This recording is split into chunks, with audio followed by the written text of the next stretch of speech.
In this section, I'm going to show you how to create a purchase order.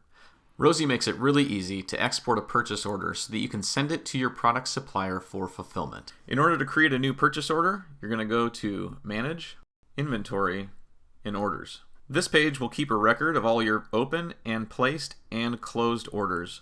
We don't have any right now, so we're going to click New Order. On this page, you'll get to tell the software exactly which products you want to order. So we'll start with a distributor.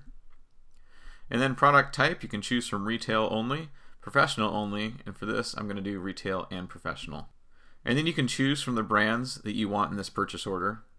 I'm going to choose all. If you would like the software to take into consideration the products that your clients have already reserved up to a certain date, you can choose that date and then click the checkbox. The software will essentially remove the product reservations from your inventory so that you order the correct amount.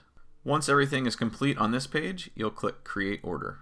Your purchase order has now been generated, and your reorder quantities are automatically created based on your on-hand quantity, your target quantity, minus the products that have been reserved by your clients. At this point, you'll still be able to add, update, and delete any items on the order, but your product reservation details can't be changed.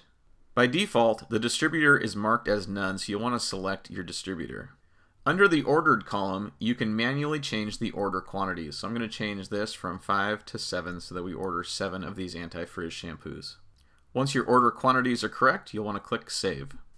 You can easily add any items to your purchase order by clicking the Add Item button, selecting the product, and choosing the quantity.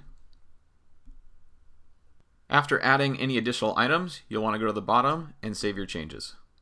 Now that your purchase order is ready, you can print it or export it as an Excel sheet. The Excel sheet has been downloaded, and now you can easily send this sheet to your supplier for reorder. Once the order is finished and it's been sent to your supplier, you can go to the bottom and mark the order as placed, and then click the Save button. As you can see, that purchase order has been moved from open to placed, and you can click on this anytime to reopen it. Once you receive your products from the supplier, you'll want to count all the products that you received and make sure that they match what you ordered. If what you received is different from what you ordered, you're going to want to change that so that your inventory stays accurate. Once your received quantities have been accounted for, you'll go down and check this box and then click Save. The purchase order has been moved from placed to closed, and your inventory has been updated.